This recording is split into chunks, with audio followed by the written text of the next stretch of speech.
robe en jean coton mélangé de velours pour avoir un peu le côté hiver. Le velours est un peu épais, agréable. On a envie de toucher.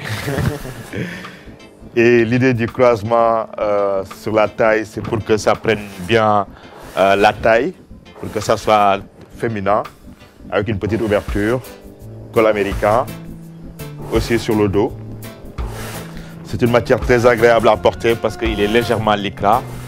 Et surtout avec le wax, ça change quoi, de voir le wax sur des robes prêtes à porter. Par ça aussi, je fais des robes d'hiver. Là, c'est un tissu que j'ai acheté au Togo, qui est composé de velours, un peu strass pour faire classe, et surtout ces panneaux qui reprennent un peu la tour Eiffel pour que ça fasse classe. En fait, cette année, mathématiques, c'est classe avec tous les monuments à Paris ou tout ce qui reflète et présente le luxe, quoi. Ça m'arrive d'avoir des thématiques comme ça. Et voilà, j'ai fait cette robe dans cet esprit, 2 poches sur le côté, une matière souple, très agréable aussi. Voilà, le dos comme ça, avec 2 ficelles pour centrer la robe. Et puis, comme c'est l'hiver, j'ai fait des manches longues, puis des manches qui paraissent évasées, pour faire une élégance.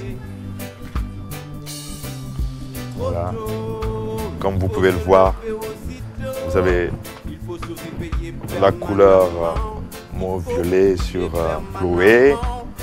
Et là, vous avez les couleurs orangées, une matière très souple, très mouvementée, agréable à porter, très classe. C'est ça aussi qui est intéressant, quoi, de voir ces tissus-là qui sont portés en boubou en Afrique et d'en faire des grandes robes, d'en faire des vêtements prêts à porter. C'est ça aussi qui change, c'est ça aussi qui me plaît. C'est important aussi quand même que ces tissus, les tissus africains qui soient portés. Et l'idée, c'est vraiment faire de telle sorte que ça soit accessible à tout le monde. Et surtout tout ce qui est prêt à porter. C'est accessible parce qu'il faut les porter, il faut que ça soit visible, il faut plus que les gens hésitent. C'est pour ça que de mon côté, je fais toute une recherche pour arriver à les vendre et puis faire une communication autour parce qu'il y en a qui n'ont pas encore l'habitude, ont besoin d'être guidés. Et tout ça, c'est le travail que je fais sur le vêtement, c'est ma recherche pour que ça puisse porter. Je les vends dans des quartiers populaires, je fais des expos, aussi dans des quartiers où les gens ont le pouvoir d'achat, et ça dépend quoi. Mais ma recherche, c'est vraiment qu'on puisse porter le tissu africain à Paris.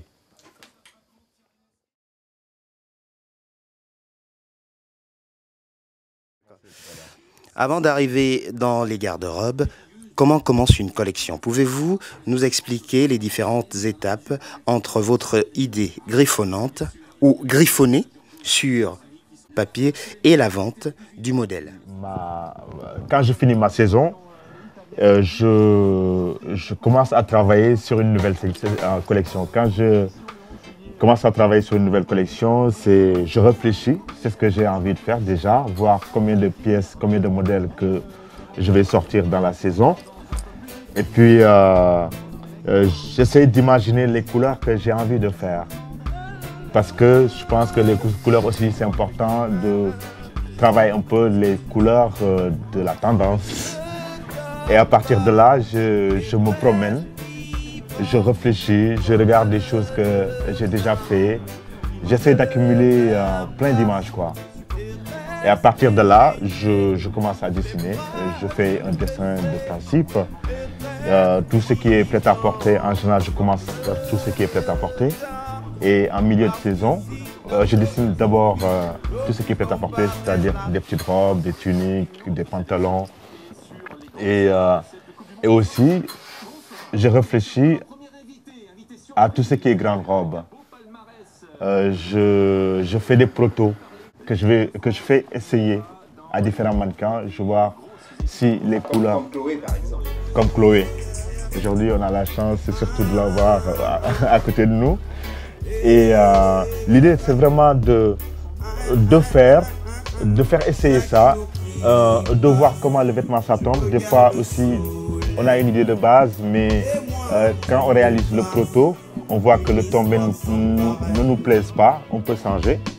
Et surtout, l'idée, c'est d'avoir un proto qui tombe bien au niveau des couleurs, au niveau de la taille, au niveau de la coupe. Et à partir de là, je commence à produire.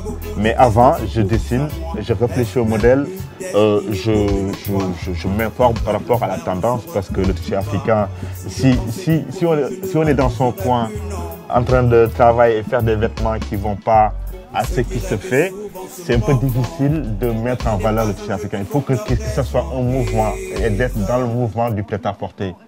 Et aujourd'hui, c'est ce que je fais, c'est comme ça que je travaille.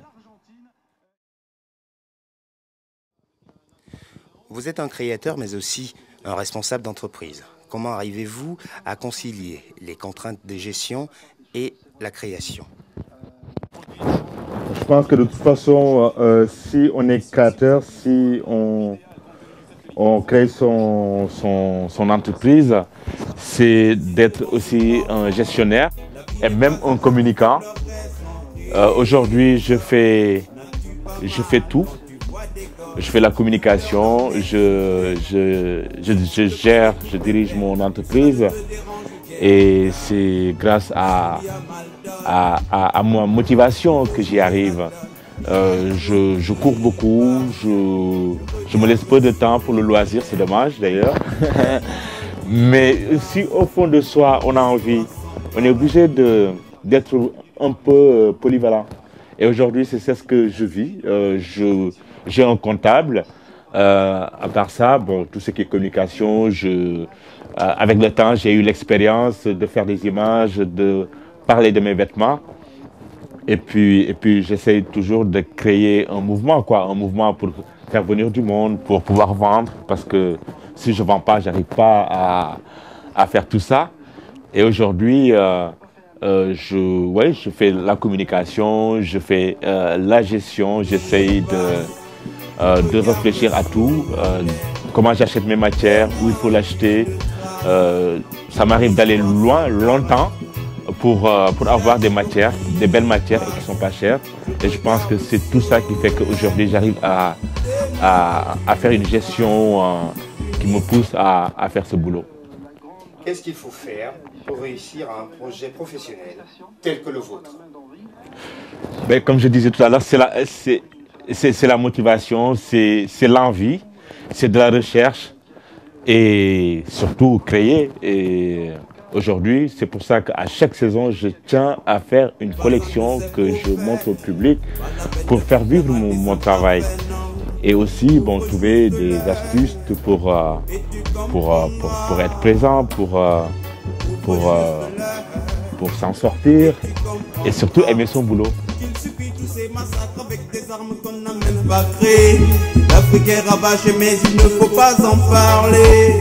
Cela peut déranger celui qui peut se reprocher. Nous-mêmes les premiers, on ne sait pas où commencer. Les doléances sont une science pour ceux qui ont bougé, qui ont exploré le monde et sa diversité. Ouais. Chaque jour qui passe, je regarde le soleil, témoin d'une trace, d'une histoire sans pareil.